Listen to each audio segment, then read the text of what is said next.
有事儿。王总，VVIP 的销售数据出来了，我是特地来告诉你这个好消息的。是吗？数据显示啊，销售额比上个月增长了20%。可算是可以松口气了，不至于两个都滚蛋。那不是您编出来的吗？对啊。这下王总可以好好吃饭了。嗯？最近因为 VVIP 和小王总的事情，我觉得您绷得特别紧。小王总的事儿呢，我插不上手，但是 VVIP 的事情如果能让王总开心的话，我觉得我的薪水啊算没白拿。王总大口吃饭的样子，可比生气的样子要好看多了。我其实是想说，看来我平时生气的样子你们看太多了。沙拉和日料都太淡了，我今天想吃点浓油赤酱的。好。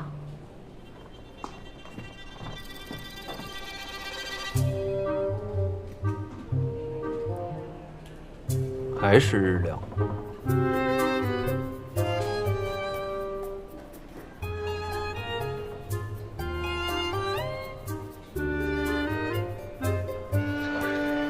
真是个倔强的姑娘。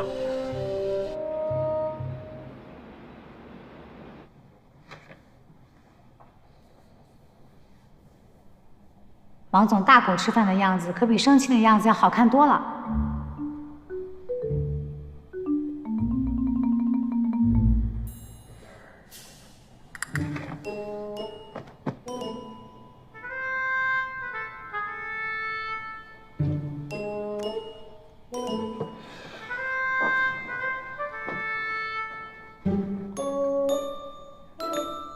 睡了吗？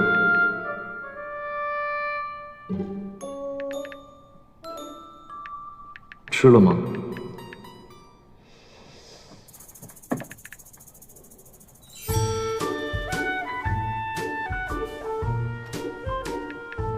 谢谢你。而且这里还是一个复数的形式。不过呢，学过语音科的同学都知道。是不是有什么工作怕我睡了，所以又撤回？哎呀，糟了！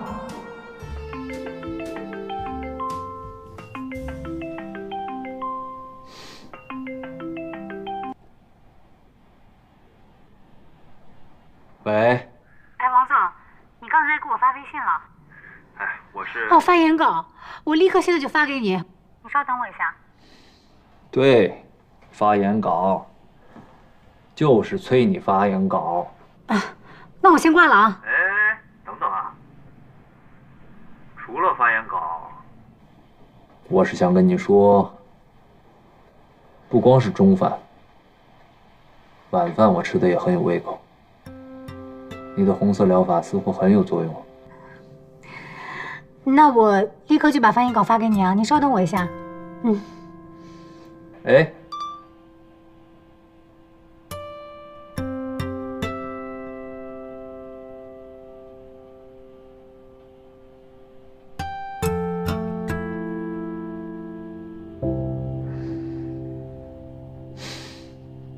真的太抱歉了，我没想到那家网校这么不靠谱。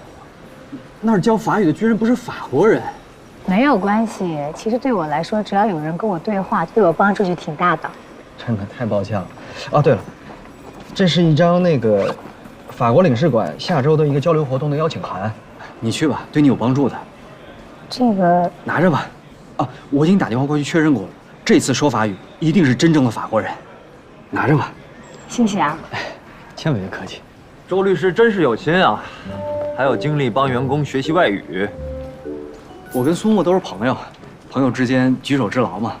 对，朋友嘛，就该互相帮助。我们俩还是老乡呢。老乡？对。我跟苏沫都是安徽芜湖的。芜湖啊？哦，芜湖啊，我很熟的。芜湖很美的，芜湖出美女，芜湖出偷桂鱼。芜湖呢，简称吴，别称江城，安徽省第几市？人口呢369万，不多。面积呢6026平方千米，是长江三角洲中心的27城之一。那2本是英文书，你动它干嘛呀？那一看就是假的，你还动，装饰。就中间那几本你拿来。哎，不是，我说你拿这么多法文书干嘛呀？你管我？你不会让我学法语吧？我现在可没空啊。就你那水平，还学法文呢，能把英文学好就不错了。哇，我现在英文好着呢，英文名著读了不少。哈利波特啊，那也算名著？怎么不是了？大家都知道的书，那就是名著。行，别跟我贫了，上去吧，没你的事儿。你这叫卸磨杀驴啊！我帮你拿了这么多东西，没点奖励吗？我给你1角，你要吗？不太想要。这有一排英文书，你随便挑1本，拿上去看吧。这些破书又大又沉，老衲可举不动。不是，我走。现在什么年代了，谁还用这种书？我都用电子书，轻松点击，轻松下载。过来，给我拿上去啊！老衲先行告退。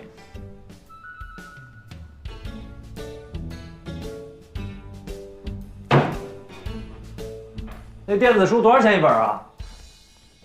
给。王总，这是我在法国参加经济论坛时搜集的资料，里面有文档，有视频。如果你学法语是用在工作上，那学日常对话是不够用的，商务法语更重要。这些资料我可以看吗？当然，又不是什么机密文件，但也不是轻易能找到的。谢谢王总。不客气。说句谢谢就完了。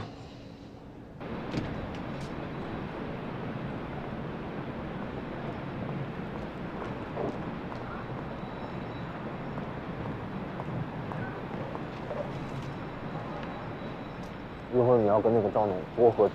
你放心，我解酒药都喝了。很重要。知道，他那个店引到咱们这儿很重要。我开啊？哦，我开。哎，你把那个车钥匙给我。智能钥匙。智能的，高级。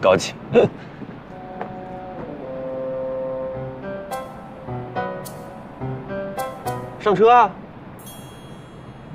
上吗？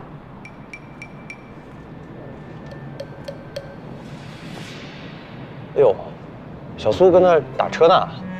你说我们要不要顺便把他带上？随便吧，反正晚上那个饭局，晚点去也行。那我叫他，还我去？我叫。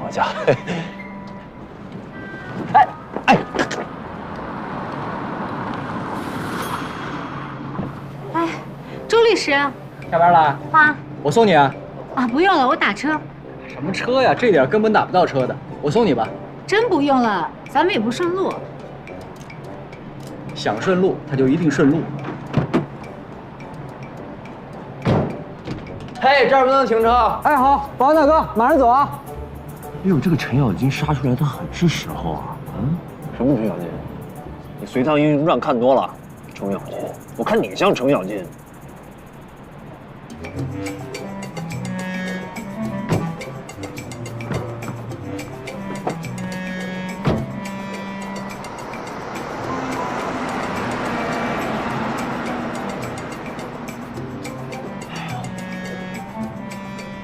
没有什么，走啊！走，对。本来带他也不一定顺路。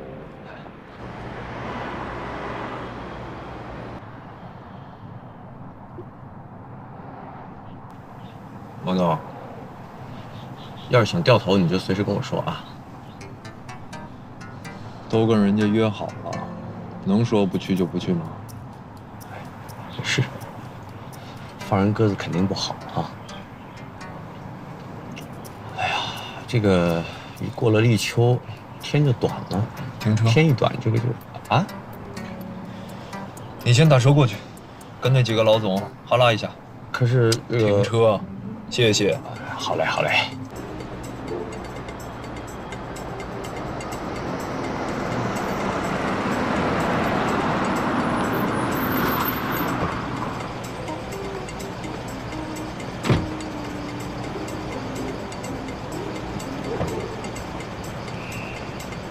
这些速度可以快，安全要注意啊！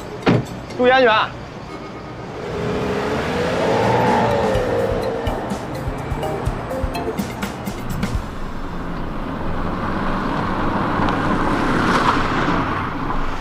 慢点儿。车队师哥，你慢点啊！走了，路上当心。哎，拜拜。拜拜。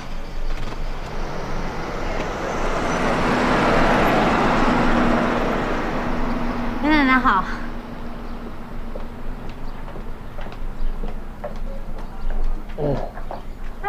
王总，这么早就回来了？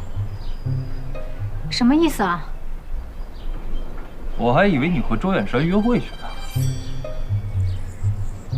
我们不是你想象的那种关系，他只是顺路把我送回来。顺路啊？王总，你找我有什么事儿吗？我没事啊，我也是顺路。啊，我听说你在用自己的资金推进 VVIP 的项目，是真的吗？对。为什么要这么做？不明显吗？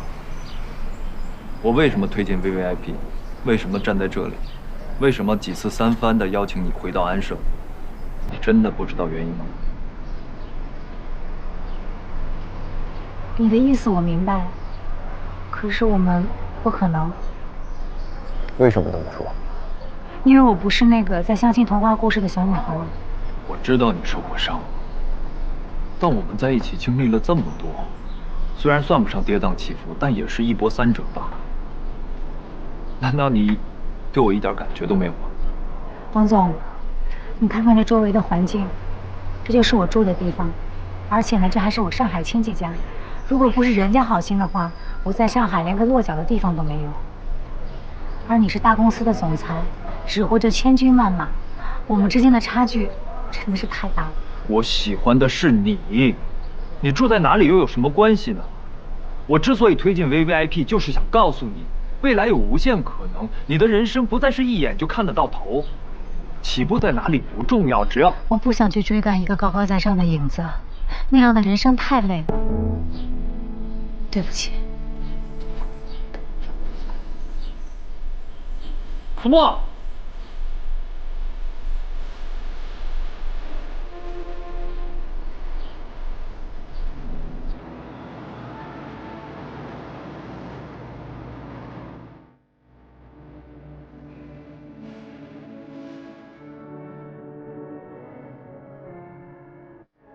我为什么推进 VVIP？ 为什么站在这里？为什么几次三番的邀请你回到安省？你真的不知道原因吗？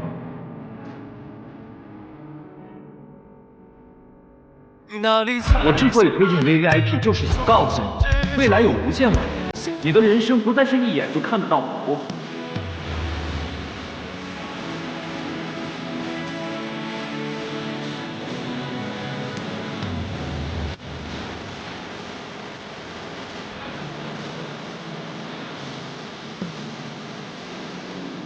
我不想去追赶一个高高在上的影子，那样的人生太累了。对不起。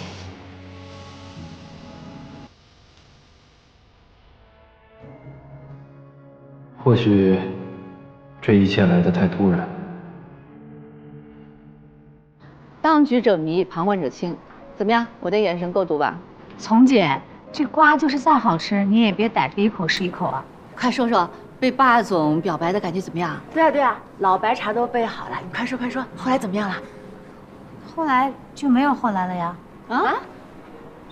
我们两个生活环境不同，而且我也不相信王子爱上灰姑娘的故事。哎呦，你不用相信，你就管点个头就完事儿了。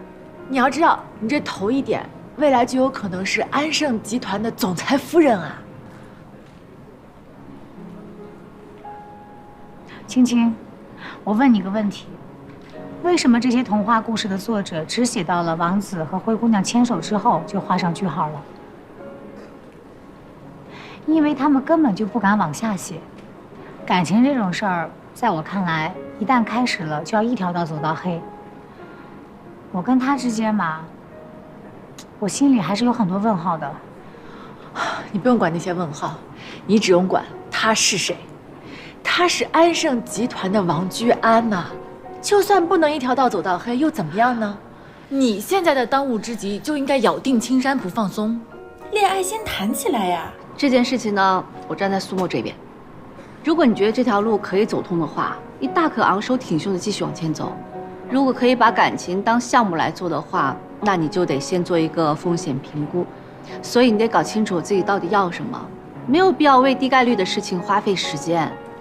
人生很短，时间有限。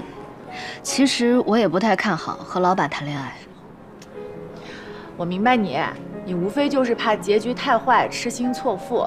但是话说回来，你以为找个经济适用男，这就踏实了、安全了？你爱王居安吗？王居安爱你吗？双向奔赴的恋爱你谈就好了呀，享受当下，把握眼前啊！行了，你这天天的一本正经胡说八道的。人一辈子的机会啊，一只手都数得过来。王居安绝对算一个，过这村没这店了，姐姐，清醒一点吧。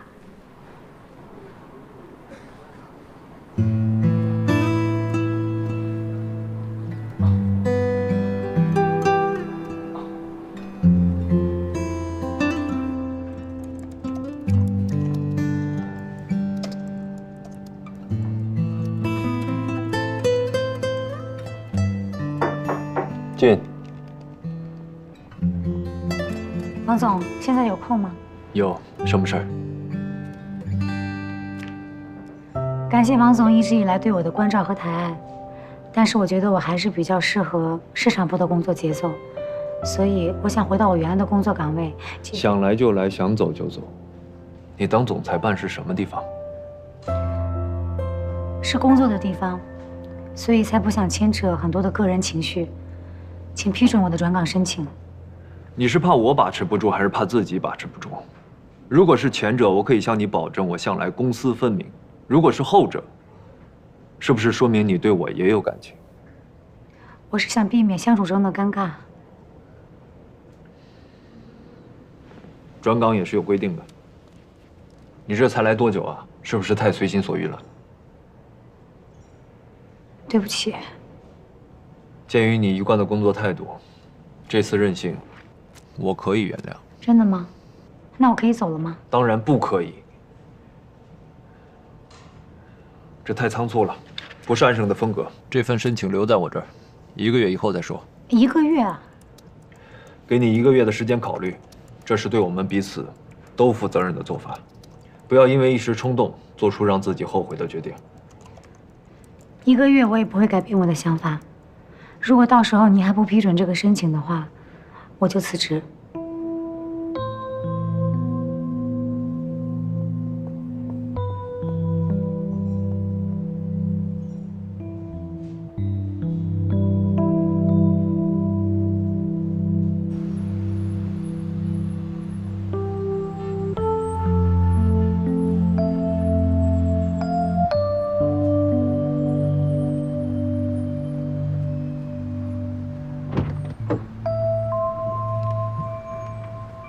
王总，您的焦糖拿铁，谢谢。还有牛肉果沙拉。怎么是你呢？啊？这家牛肉果沙拉，不是苏沫一直在买吗？啊，那个苏沫说他有个合同要跟法务过一下。还有王总，咱们下周出差去日本，那个他也去不了了。他好像有点感冒了，他说怕传染你。感冒了？啊。感冒了就让他在家休息，不要在公司当移动传染源。行，那我回头跟他说一声。那咱们直接去经纬。嗯。多好的公费旅游机会呀，你不去？自己身体不争气也没办法。唉，你心态倒好，我真是羡慕天宇呀，一天到晚跟在老板后面吃香的喝辣的。幸好老板不在，这样就可以放松一下精神了。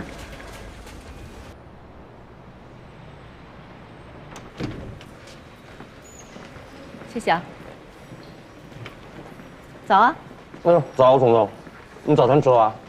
吃过了，很少看你在公司吃早饭啊。还有，以前嘛，早上起来我妈妈就把那个4大金刚买好了，我吃得饱饱的来上班。现在我得学着自力更生了。怎么，你要结婚了？结婚？我跟谁结啊？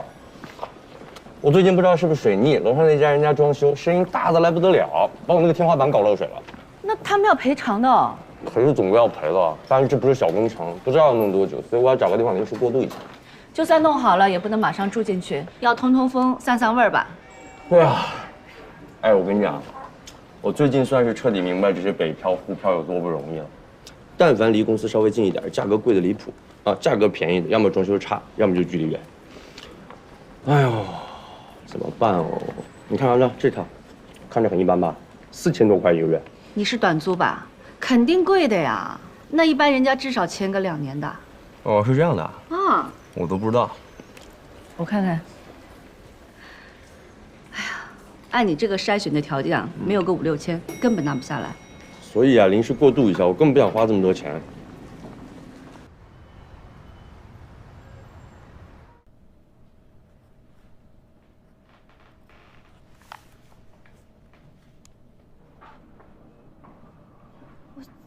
哎呦，过来，跟上，快！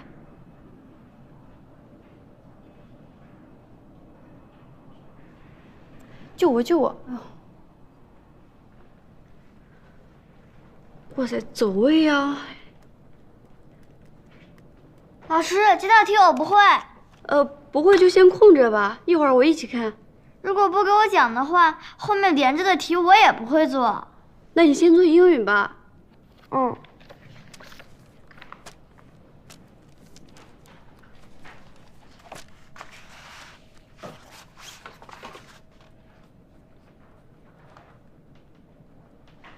哎，怎么死了呀？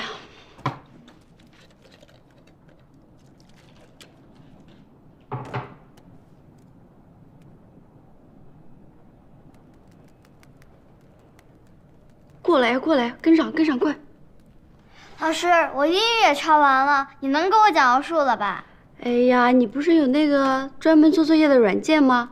你先对着扫一下啊，我马上就好。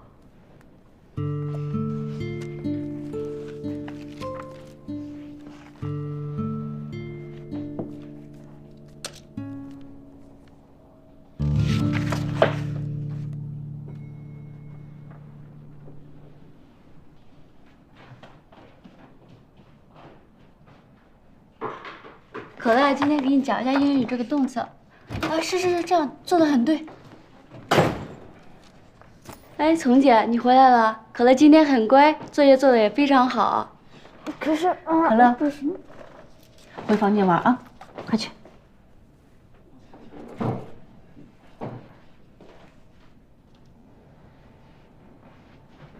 可乐很乖，那你呢？不会就空着，一会儿一起看。先做英语，我一会儿就好。奥数不会，自己查软件。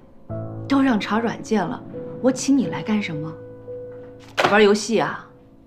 丛姐，你怎么？我怎么知道是吧？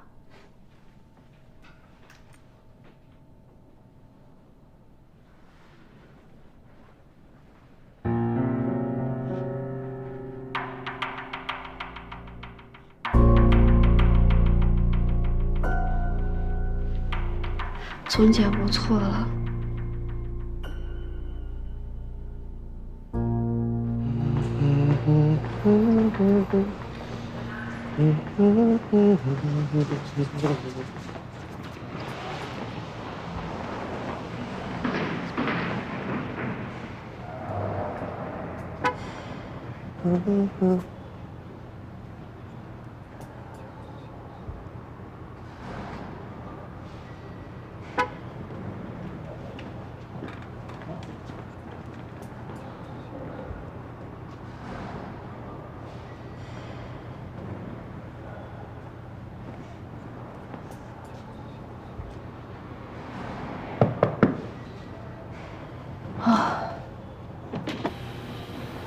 吓我一跳！你干嘛呢？你干嘛呢？真没想到还有你搞不定的事儿。哎呀，不过现在这个家教啊，是真的挺不靠谱的哈。严格来说，他们不能算家教，顶多是个陪读。一个大学生，最起码能保证我回来之前督促我儿子把功课做完吧。算我倒霉。哎呦，哦，所以你就现在打算自己这个……在给我儿子讲解之前，我自己得看懂、读懂吧。其实啊，我最烦数学了，这没办法，出来混总得还。我现在就在还当时没有刷过的题。育人育己，共同成长嘛。早知道我就不学文科了，这明显理科更好记娃。哎，你这个题思路不对的，小学3年级解题不用方程式。那用什么？不是 x y 我用什么呢？你看啊，这个题关键呢是要找出和跟差，只要有和跟差，这种问题就非常好解决啊。还有一种题目它没有明确的指出和跟差，那我们就要想尽办法找出和跟差，那问题也很容易解决。你比如说这道题，2个人的年龄之和是26，对吧？差4岁，这很简单啊。哎，和差倍线段图听过吧？这是和，这是差，把这2个数字找到以后呢，然后你就除以。你干嘛这么看着我？我怎么觉得你像被人事工作耽误的数学老师啊？你知道我原来混哪儿的吗？哪儿啊？奥数集训营。怕不怕？听着怕不怕？赵阳庆，那答案在这儿啊。我觉得有一套房特别适合你。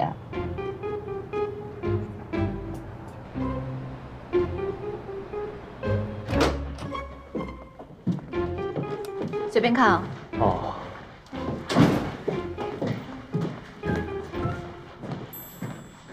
挺大。那这是洗手间。我看一眼。看看啊。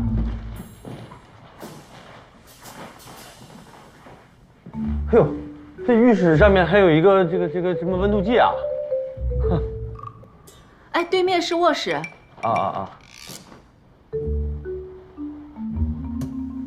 这家具都含吗？都带的。嘿，我发现这儿有个望远镜啊，是用来跟你联络暗号用的吗？姐就住你楼上，望远镜看不到的。你要是有事找我，上楼直接敲门就行。床垫也含的啊？都包括在内。啊，你要是不喜欢或者是不习惯的话，可以换你自己的啊。习惯？怎么会不习惯？这么好的东西都是。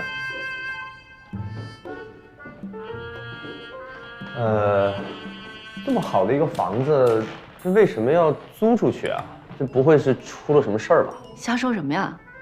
人家业主一家人出国了，出国之前呢，把房子交给我，让我帮忙照看一下。他们对租户啊特别的挑剔，租户不能有小孩，也不能是老人，也不能是没有领证的小年轻，因为怕出事儿。说真的，除了你，我想不出方圆100里之内还有谁更合适。赵祥庆，赵祥庆啊！我跟你说话呢，听到没有？啊。房子怎么样？好。然后呢？然后，多少钱1个月呢？价格合理，1个月7000。7000？别跟我开玩笑啊，丛总。这个地段就这个装修，至少这个数。对啊，人家又不靠这个挣钱，这房子闲着也是闲着，就是想用租金来平掉一部分物业费。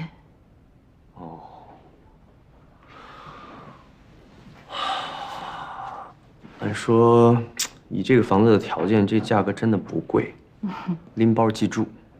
但是呢，我这个不是刚需，我就是临时找个地方过渡一下。1个月要加出去这样一笔开销的话，多少还是有点肉疼。我可以替你承担一部分。承担多少？你出1块，我6999。我承担1半。你帮我承担1半？干嘛？你想包养我呀？滚！你为什么要帮我承担1半啊？为了儿子。我想过了，专业的事呢就交给专业的人来做，我还是专心做我的市场部总监。辅导数学这种既伤亲子关系又伤脑细胞的事情，就交给你来做吧。啊，周末我还管你3顿饭，怎么样？你觉得？你等一下，我盘一盘啊。你给我承担一半，那对于我来说就是3500，然后你每个周末管我3顿饭，1个月就是12顿，1顿100的话就是1200，那对于我来说就是1400。这条件听上去有点令人难以置信，但是我为什么会莫名其妙的有点心动了呢？行不行啊？痛快点儿。什么时候可以签约啊？随时。钥匙给我。密码锁。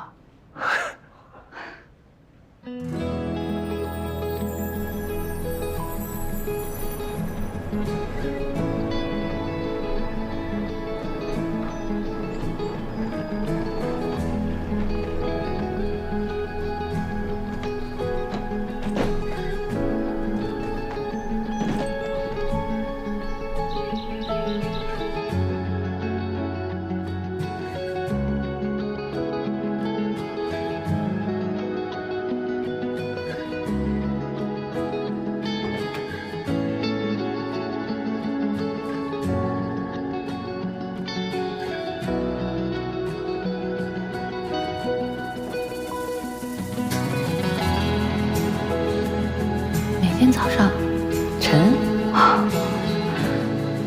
数学教的不错，这语文差点意思。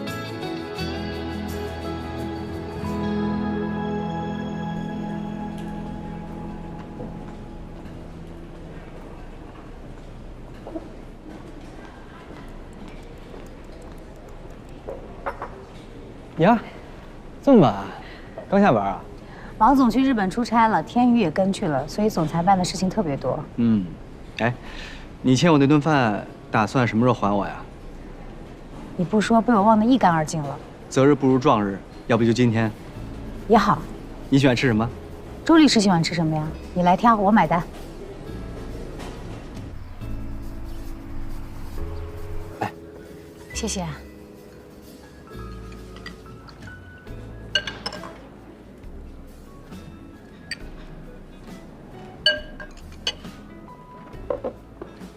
待会儿2位。来，这是我们的特色菜徽州臭鳜鱼，2位的菜齐了，请慢用。谢谢。哎，我跟你说啊，这儿的臭鳜鱼特别正宗。我很久都没吃到这一口了。上海就有家里面经常做糖醋鱼，特别想念家乡的味道。这儿的老板啊，就是土生土长的安徽人，所以这儿的安徽菜特别棒。那以后我想家的时候啊，倒是经常可以来。当然可以啊，赶紧尝尝。好。怎么样？来，谢谢。哎，你刚才说你在上海住在舅舅家？对啊。挺好，在上海有个落脚的地方，而且跟亲人住一块儿吧，相互还有个照应。对啊。但是有时候人多的时候也不是很方便。你比如我加班加晚了，回去的时候就怕影响到他们休息。啊，老房子的隔音特别不好，我练口语的时候啊都不敢出大声。你现在在上海已经站稳脚跟了，你就没想过搬出来住吗？上海的房子啊，我可买不起。也是，我也没想到上海的房价能涨这么快。说真的，我上海那套房子还好我买的早，搁现在我也买不起。哎，其实你想搬出去住，也不一定非要在上海买房子，你可以租啊。我就总觉得租房子这事儿吧，特别不合适。你把钱给别人了，房子也不是你自己的，有点亏是不是？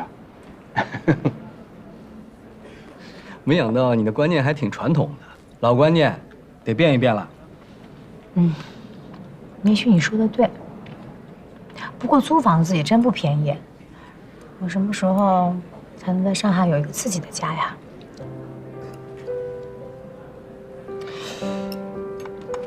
说真的，你说这个问题，其实在有些女孩那儿就不是问题。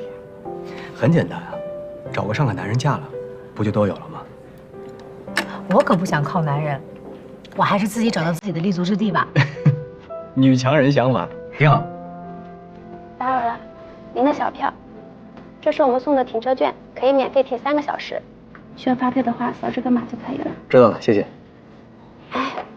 你什么时候把单给买的？不是说好我请客吗？我跟你开玩笑的，我怎么可能让女生请客呢？要知道我就不来吃了。想请我吃饭是吧？可以啊，等到有朝一日你自己搬出来住的时候，找几个朋友去你那儿，咱们自己做饭吃，就当是给你暖房了，行不行？来，赶紧吃吧，尝尝家乡的味道。这鱼啊，一定要腌7天之上。必须7天。对。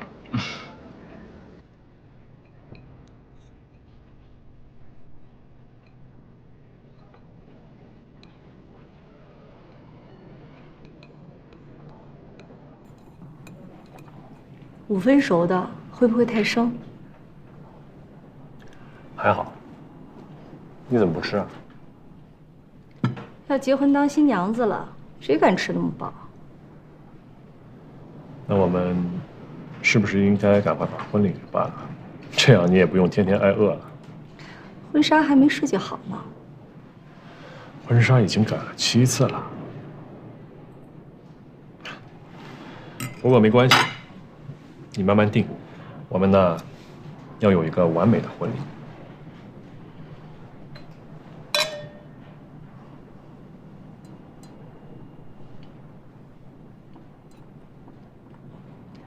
不如你帮我参谋参谋。好。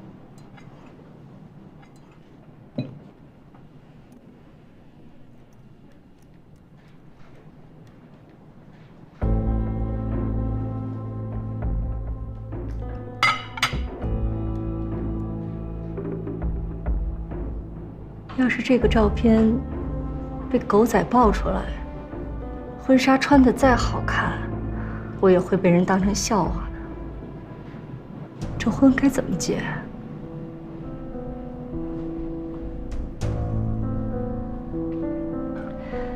当初毒地板事件，媒体影响那么大，嘉科差点停牌，幸亏我们林氏雪中送炭，才会让大股东们打消了撤资的念头。这些你都没忘吧？当然没忘。我相信你可以在婚礼前处理掉这些乱七八糟的事情，不会逼我出手，是不是？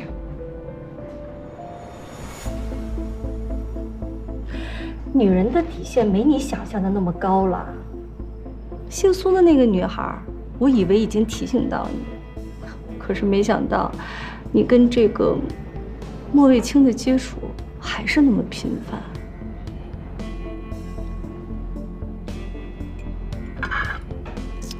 这块肉不太好哎，你看看。不过即使不怎么好，我的就是我的，宁愿烂掉，我也不会让给别人。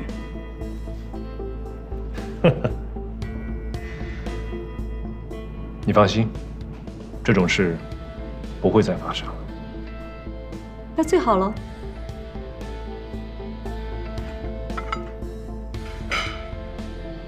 你不想吃，我再给你点一份。啊，不用了，现在什么都吃不下。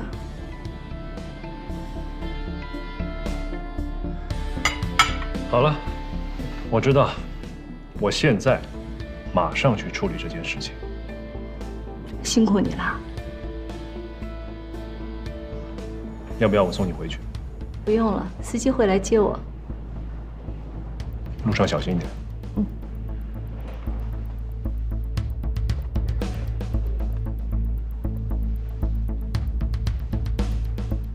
走了。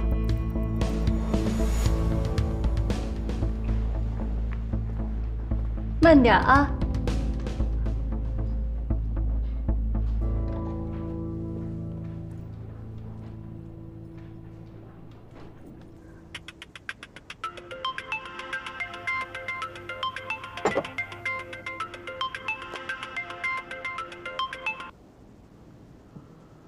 说，没什么，我觉得有必要跟你说声谢谢。但是，在我没有公开这些照片之前，我不希望被任何狗仔看见，否则后果自负。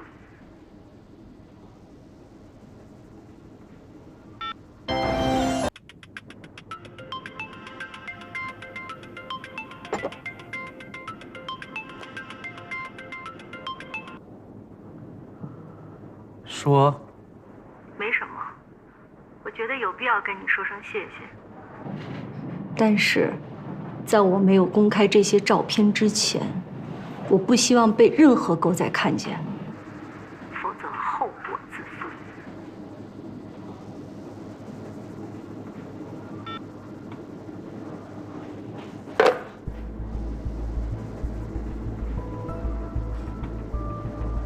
这王思睿的亲妈是个小姐，卖了安盛广场，全力开发智能楼盘，不也是你的理想吗？你干的坏事还少吗？教训我，啊！表面把钱借给我，实则是想控制我，来而不往非礼也。你给我等着！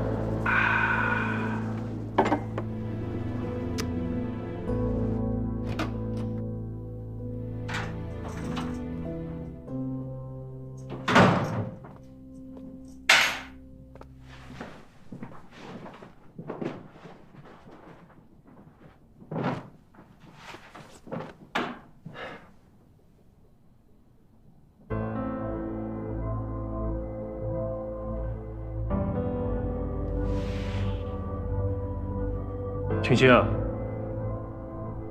青青，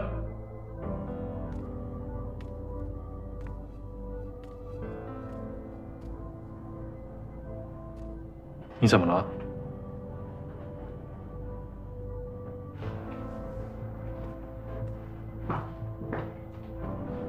你到底怎么了？出什么事了？你倒是说话呀！你别吓我。是什么？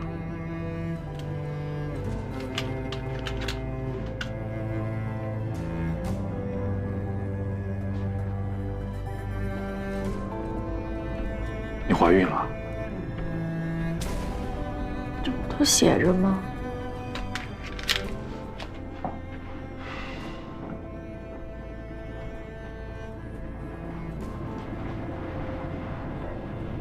那你打算怎么办？你打算怎么办？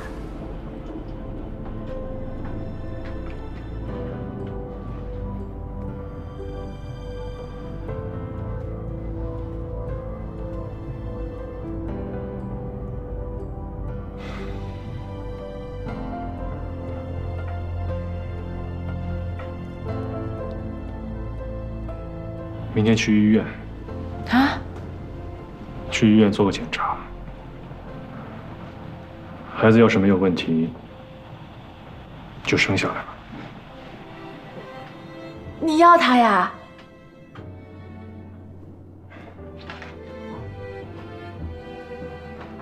这是我们的孩子，你不想要吗？我想啊，我当然想了，当然想要了。我以为你不想要。这是我们的孩子，我怎么会不想要呢？我在家里使了一天，我就在想，你看到的时候会是什么样的反应？我就很怕你不想要他，我也怕我自己不想要他。以后我们就是一家人，永远都不分开。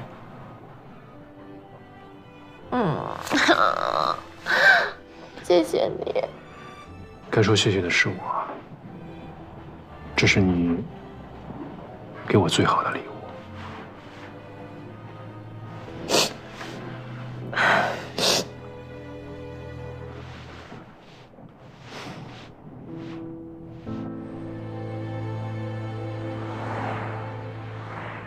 你怀孕了？啊？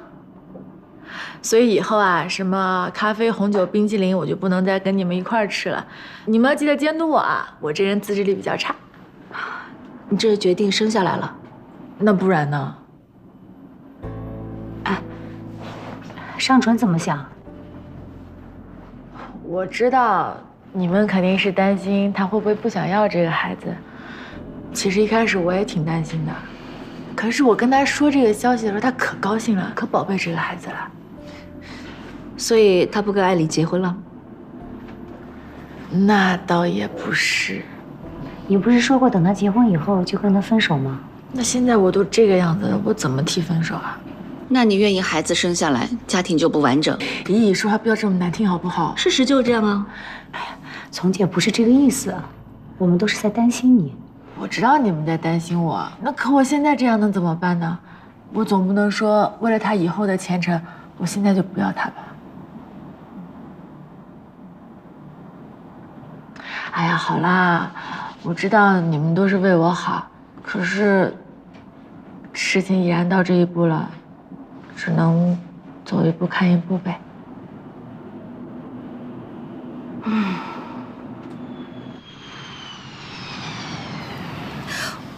哇，好漂亮啊！这是王总给你带的，太贴心了吧？谢谢。还给员工带礼物，看起来就不便宜呢。做王总的女朋友肯定是幸福死了。就是什么人能做他女朋友啊？就是啊。谢谢王总，谢谢王总。一点心意。谢谢王总。好好。有几份要紧急处理的文件，我已经放在你办公桌上了。好。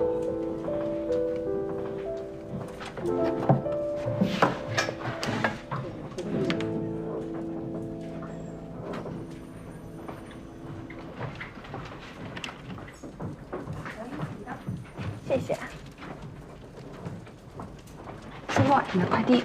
谢谢。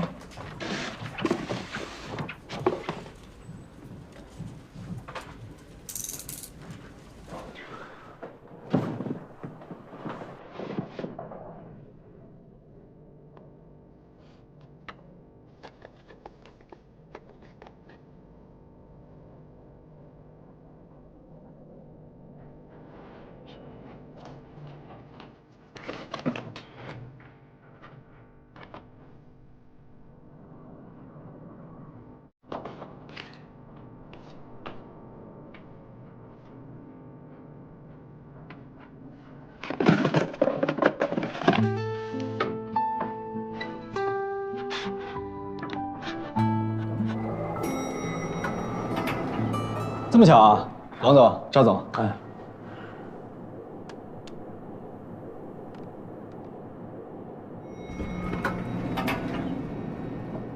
回律所啊？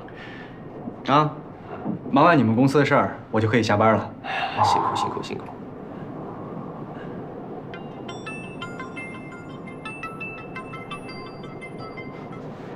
苏沫，是。我马上下班了。你说什么？晚上？不是，等会儿，等会儿，信号不好，刚在电梯里。王总、赵总，我先走一步啊。好，走好啊。啊，晚上你说那资料的事儿啊？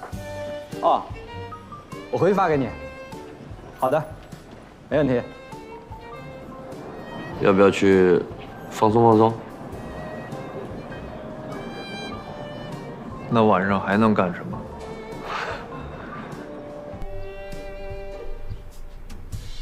？1个月？你怎么能给这么长时间呢？1个月孩子都生出来了。要换你，你怎么办？换成我呢，我当然是撩他、吻他、宠着他。我已经给人家下出一张转岗申请了，不想再下出一张辞职信。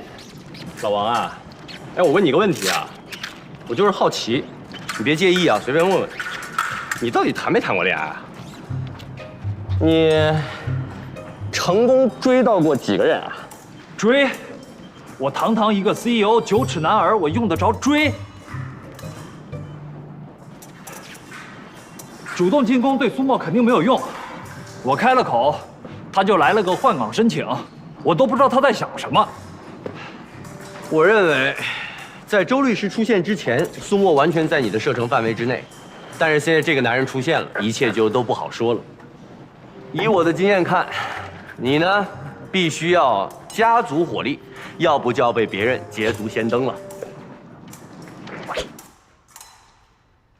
不可能，他们也就是打打电话、吃吃饭。这就是你不对了啊！打打电话，吃吃饭，世界上所有的恋情都是始于饭桌。现在你看着是一顿饭，一杯咖啡，将来那就是撒狗粮。你得主动出击，知道吗？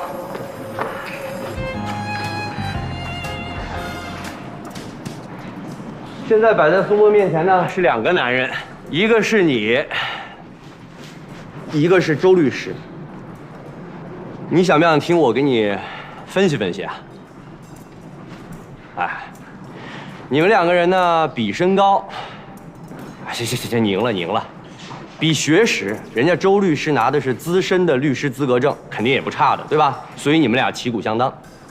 哎呀，但是要是比这个脾气性格，你……哎，等会儿，为什么要比性格？那比什么？比颜值啊！人家周律师长得也不差的了，还有比什么？财富啊！你这就是严重犯规，这怎么到我这儿就犯规了呢？老王哦，你知道我们这些小白领每天想的就是我们要好好工作，挣钱给自己在这儿买一个房子啊。然后买房子的时候，我们得算着啊，到底是这个商业贷款呢，还是公积金？如果是商业贷款，我得贷多少？我还多少年？利率多少？每天都得算这些问题。你就不一样了，你每天想的是我要买上海哪块地啊？我要溢价多少？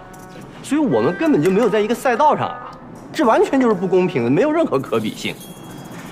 而且，女人有的时候呢，喜欢像周律师那种本本分分的人，过日子的时候让他们觉得很踏实。这话说的我就很不爱听，真的疼。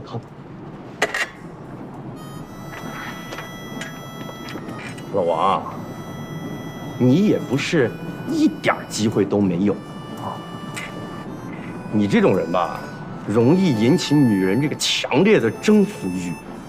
你要是真的对苏沫动心了，你记住一个字儿啊，磨。只要功夫深，铁杵磨成针。不管怎么样，你要软磨硬泡，哪怕磨成渣，你都得勇往直前，绝不回头 ，fighting。fighting， 哎。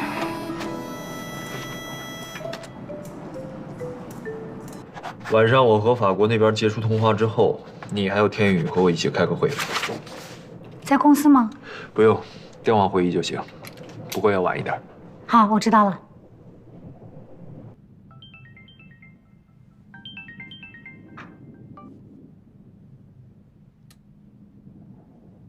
这多晚了呀，还开着灯，多费电呀！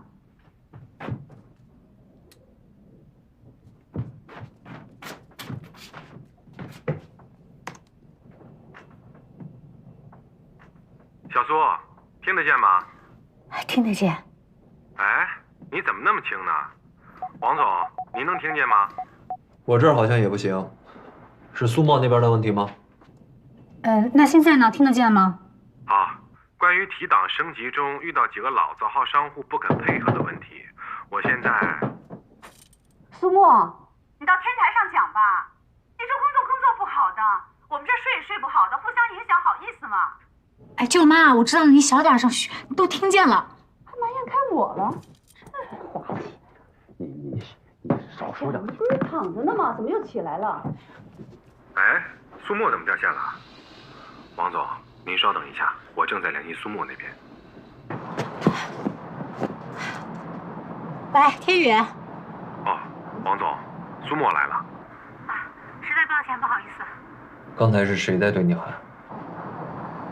没有人对我喊，就是不小心断线了。继续。是，王总。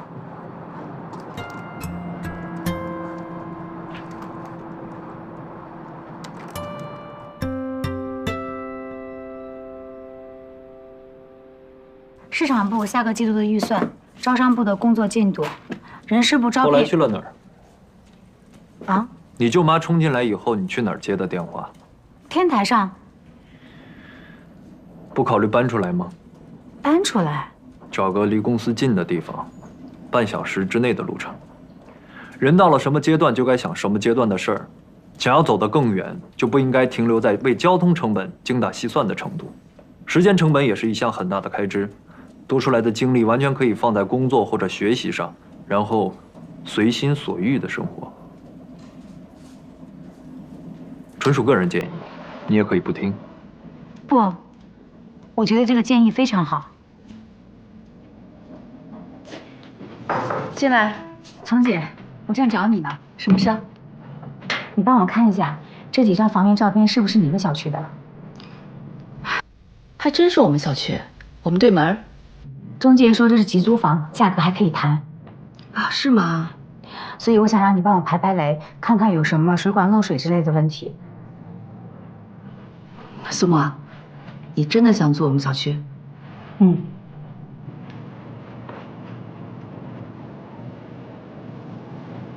王总，哎，这周末咱们应该不会加班吧？怎么有活动啊？弄好了啊，也没什么特别安排，主要是这个苏沫搬家，然后请我和从容部吃饭，也不知道你有没有兴趣？我在大家会玩不开心吧？更何况人家也没邀请我。哦，那这么算一算，在场的男士就只有我跟周律师2个人了。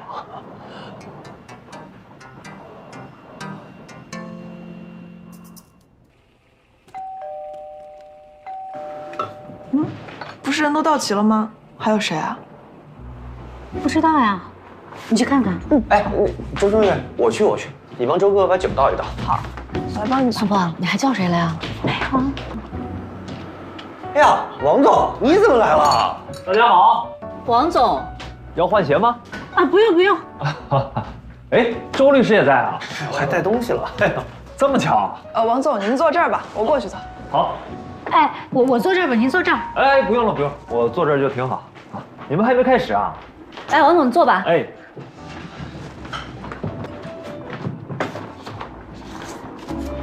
王总，怎么今天有空过来啊？啊，我刚才跟祥庆打电话聊工作，说你们正好有个聚会，就把我叫过来了。其实我们一直想为安盛的员工打造一个人才公寓。哦。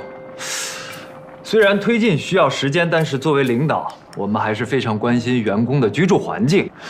我刚才一进来的时候啊，就发现这个小区建设的不错，绿化容积率应该是。王总，你来这儿又不是来视察工地的啊！哎，你们也喝红酒啊？正好我也带了2瓶红酒。是吗？啊，那我们要不先喝王总那个吧？周律师这个等会儿再喝。对啊，对。周律师也要试一试。我一会儿让老张把你和祥庆都送回家。哎，敞开喝。哎呀，我今天必须喝大啊！喝好了再走。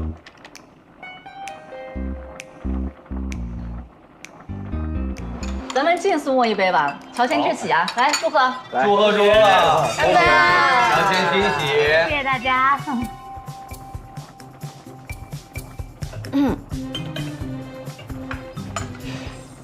王总，这火锅是不是不太适应？为什么？霸道总裁标配应该是法餐、意餐什么的呀。那是你对总裁不了解。哦，是吗？其实什么法餐日料的，上海不就是一个海纳百川的城市吗？无论是闽贵川粤，还是徽苏泾阳，甚至是瑞法怡奥，在这里都可以做到本土化的融合创新，不是吗？说得好，王总，海纳百川，这也是我喜欢上海这个城市的重要原因之一。这话我赞同，上海这个城市啊，是不会辜负你的努力的。看来你们都选对了地方。不过我很好奇，苏沫，你喜欢这座城市，也喜欢这个城市里的人吗？当然了，像丛姐和赵总，都是我学习的榜样。你还喜欢本帮菜，对吗？是吗？你喜欢本帮菜？哦，说到菜，我今天啊，还带了我们老家的特产臭鳜鱼。来，大家一块尝尝。放在盒子里可能会有点凉啊。来尝尝。姐，小时候每次去你家，姑父都会做这道菜。周律师，你真的很有成为上海男人的潜质，光是会做饭这一点就特别加分。谢谢。会做饭的男人确实很加分。尝尝吧。嗯，来。谢谢。丛总，赵总，请随意。我过敏。丛总。啊，我减肥。这么巧啊！我不过敏也不减肥，给我吧。多吃点，咱们家乡的味道。我最喜欢吃臭鳜鱼了。哎，祥庆，哎，你吃鱼过敏啊？啊，羊排呢？不会。有吗？有的。我来给大家露两手。我在超市刚好买了。没事没事，你们吃你们吃。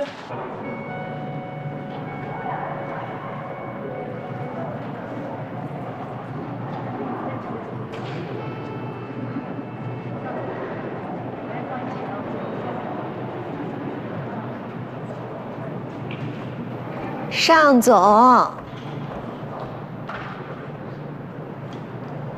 你看他们，哇哦，怪吓人的。这鲨鱼的出现，比恐龙还要早起1年。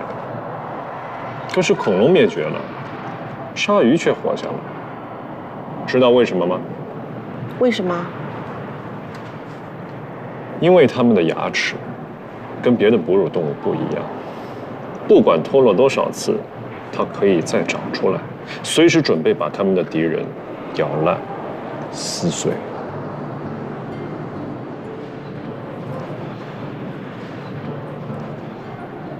找我有什么事吗？哦，尚总，您之前说，如果我把王思薇带到赌场，您可以让我主演一部电影的。可是你不是不愿意跟我合作了吗？那天那不就是冲昏头了吗？我之前以为就是帮这么一个小忙，那谁知道，一下子就闹了这么大这件事儿。王思薇现在输了这么多，她见到我就来气。虽然没分手吧，但是她肯定不会娶我了呀。原来你一直以为自己能嫁入豪门啊，怪不得翅膀长硬了。尚总，你看你这不是又误会我了吗？要不是您创造机会，我不可能认识王思薇的。而且你看，你给我介绍导演，我才有戏拍的嘛。我这一路呀，都是靠您尚总的支持与栽培，滴水之恩当涌泉相报。我绝对不是那种忘恩负义的人。知道就好。那电影的事儿，现在不行，不能让王思薇起疑心。过段时间我会安排的，等着吧。哦，那谢谢尚总了。还有什么事吗？我听说，如果把人带到澳门，他如果输了钱的话，赌场是有回扣的。啊，你别生气啊，尚总，我不是那个意思，你就当我什么都没说，别生气，尚总。怎么可能会生气呢？我喜欢跟你这样聪明的人合作。明天我就把钱打到你的账上，放心吧。谢谢尚总。其实吧，这些鲨鱼看起来还挺可爱的。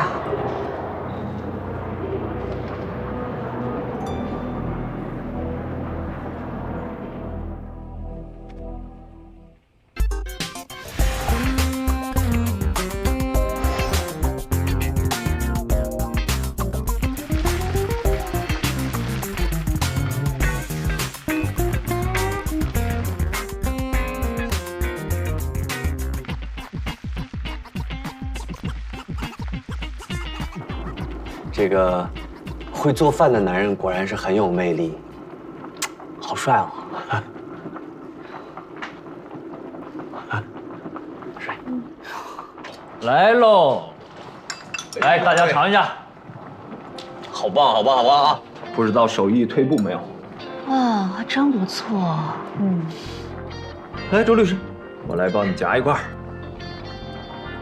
谢谢王总。哎，王总，我上手了啊。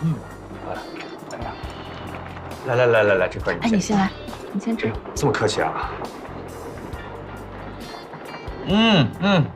哎，好吃哎！这个米其林这个几星是3星。3星，绝对米其林3星，都尝一尝，很好吃。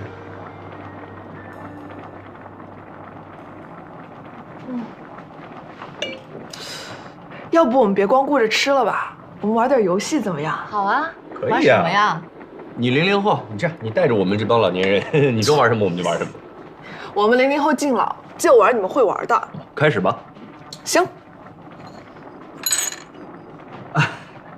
周律师，这样吧，我们先定下规则，每个人我们问3个问题。啊？我想想啊，周律师，你有女朋友吗？没有。那第二个我来问。周律师，如果你成家了，那么过年的时候你是会跟太太回他们家呢，还是让太太跟你一起留在这儿呢？万年老梗啊。老梗的经典，别说。其实不论对方是在哪个城市、哪个地方，统统接过来到上海。哦。第3个问题还有的，如果你的老婆和你妈妈一块掉到河里了，你救谁啊？哎呦，又来了，不讨论。这个问题其实我爱莫能助，因为我本身自己也不会游泳。我都不救啊？哎呦。接下来一个问题呢？我这一轮其实已经结束了，3个问题，对吗？谢谢赵总提供了2个不错的问题。没想到赵总真的是安盛八卦担当啊！不敢。敬你。再接着转吧。好了，继续啊，下一轮。王总。啊，王总啊，我来问。第1个问题。王总，你有没有喜欢的人啊？有，谁啊？哎，不要说出来。第2个问题啊，如果王总要追这个人，然后呢，他不同意，那么王总会继续追吗？当然。第3个问题，王总，如果你追求这个人已经追到手了，但是你们俩之间差距因为太大，你会不会从你这个层面上把这种差距缩小呢？当然，你如果不愿意回答这个问题也没有关系，王总可以自饮一杯。看来关心个人问题的不光是赵祥庆一个人啊。哎，玩游戏嘛，就是得刺激才行，就越狠越……钟声说的对，玩游戏嘛就要守规矩。我和我喜欢的人之间，不管有多大的距离，负责走完那段距离的人，一定是我。这个答案能满足你的好奇心吗，周律师？王总，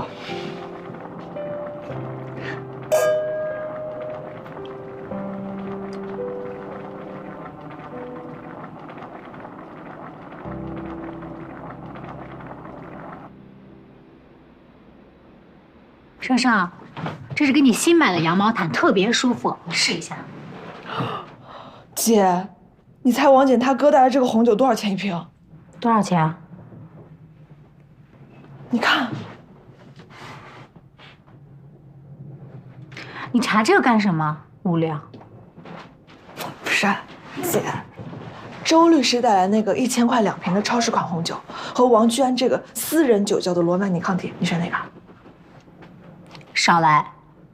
不是，今天那个王居安都那么明显了。我不想浪费时间在小概率事件上。小概率？算了，说了你也听不懂。我去洗澡了。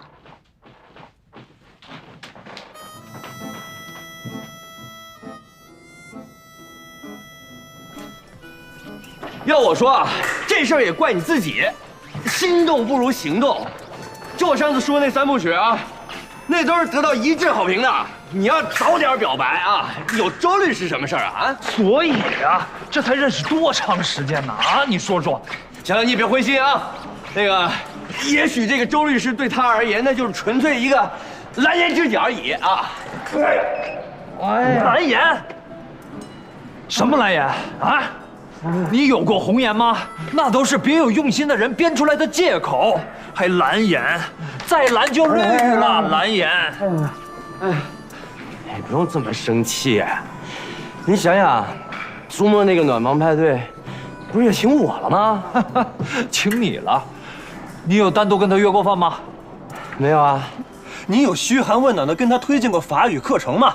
当然没有了。老王啊，把他追到手那才牛。老赵啊，哦，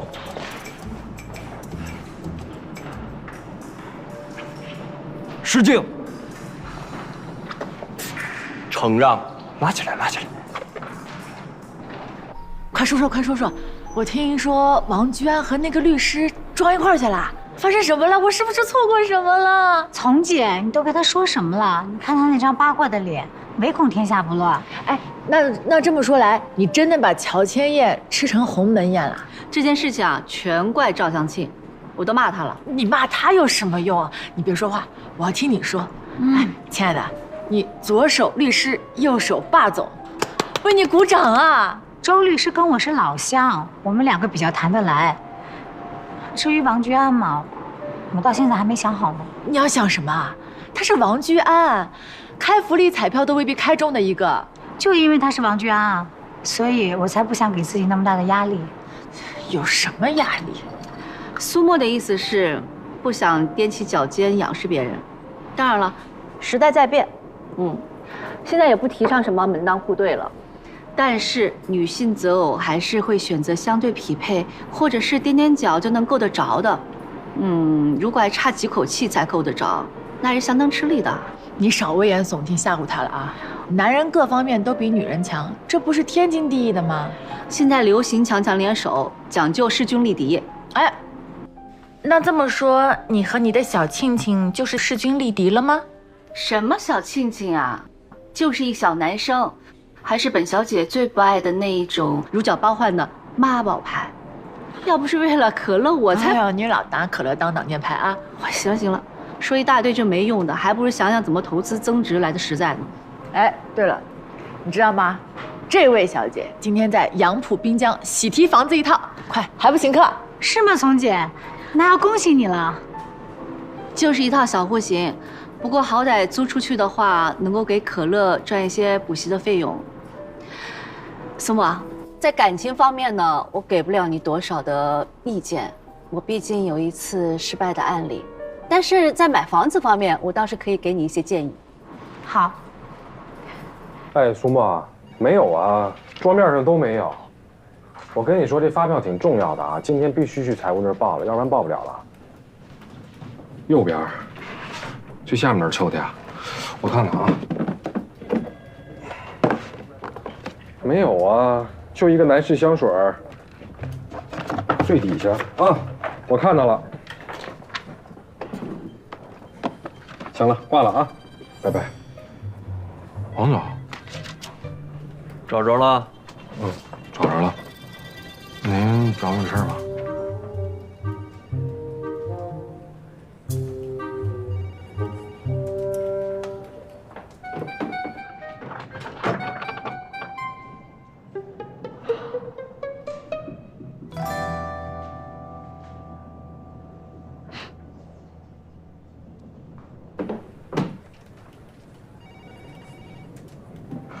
刘姐啊，这发票我找着了，我现在给您送过去，好吧？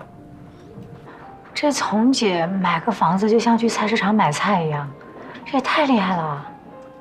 哎，蓉姐又不像我们，刚来上海要租房子，人家是本地的，一家一套老破小总归是有的。她父母还是事业单位的，本来就有2套房子，一套给了外孙子，丛姐租出去嘛，1个月5000多块的收入总归是有的。哦，她新入的那套还是精装修的，租出去6、7千块吧。人家这每天的税后收入啊，都比一般普通人的工资都要高。睡觉的睡啊，睡觉的睡，就是每天早上一睁眼，睡醒以后，这个钱就咔啦咔啦咔啦都进来了啊。我要是他，这个班我绝对就不上了。你们安盛能给他的工资，也就比他租房子的收入高那么一点点，还得来回来去算上时间成本，多辛苦啊！哎呀，总姐这么努力，这么拼命，真的是太优秀了。可惜了，蓉姐这么要强，没有摊上一个好男人。哎，我悄悄跟你说，蓉姐的前夫啊，就是一个地地道道的妈宝男，所以蓉姐就很讨厌赵向清他。我觉得女人如果活到像从姐这种样子，已经不需要婚姻和配偶来定义自己了。如果有一天我能像从姐这样在上海站稳脚跟的话，我这辈子就没有遗憾了。所以呀，你要牢牢把握机会。我告诉你，过了这村就没这店了啊。其实那个律师嘛也还不错的，实在不行啊，你就拿他当个候补。什么候补啊？你赶紧好好安胎吧你。我说真的，考虑考虑。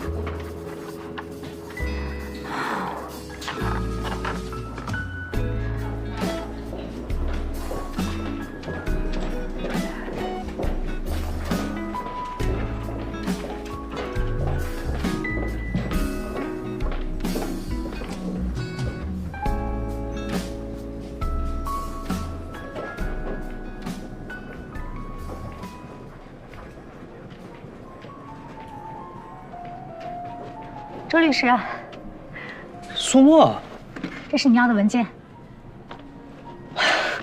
这种跑腿的事儿怎么能让你干呢？啊，不会是上次嘉科的事儿又发生了吧？这种巨大人事变动，你有权利拒绝的。如果你需要，我可以。没有，我只是主动要来的，正好想为前2天的事儿道个歉。快坐。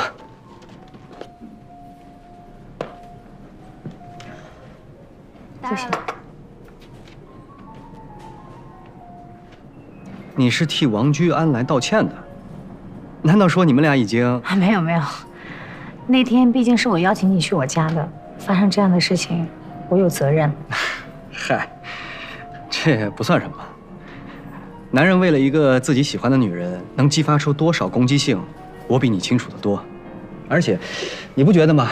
能被王居安这样的人当成假想敌，说明我的段位也不是太低，对不对？说真的，如果你需要，我可以跟他解释，让他别再误会咱俩的关系。没有，我不需要向他解释什么。确定？不再考虑一下吗？考虑什么呢？那天王居安在你家意思已经很明显了，我也挺好奇的，你究竟是怎么想的？周律师，换作是你，你会接受吗？你是说，如果有一个又漂亮又成功的女霸总出现主动追求我？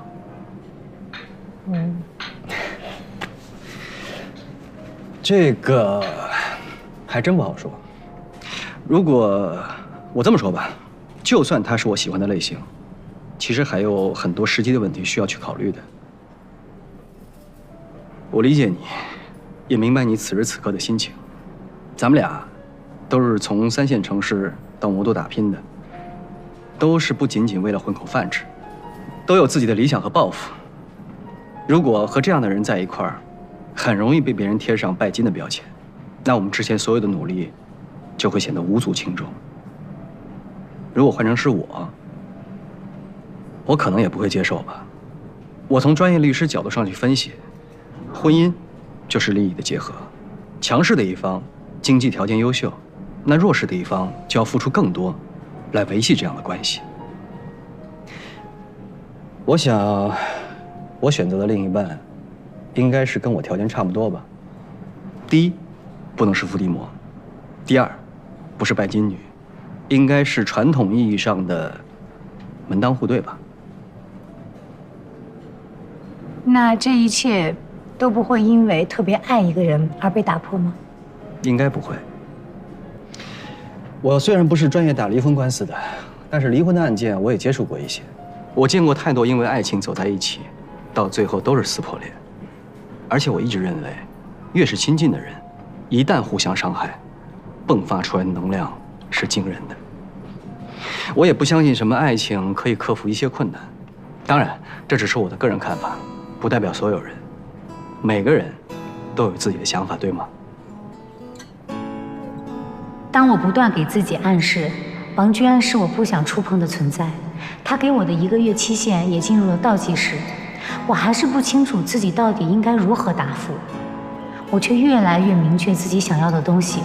我所有的努力，不是为了等待一场垫脚仰视的爱情，而是邂逅更加优秀的自己。公司团建的大闸蟹礼盒结束前，每个员工再加1盒，让他们带回去。行，那我跟行政部申请增加预算。好，王总，文件签个字。安盛酒店的客房状态你查一下，尽量安排全员入住，就当员工福利，让大家体验一下，顺便写一下建议。没问题。对了，王总，今年您本人参加了？董事长那边怎么说？以往这种级别的活动，董事长是不参加的。高层1个都不参加，还谈什么联络感？把那2天的安排都推掉。是。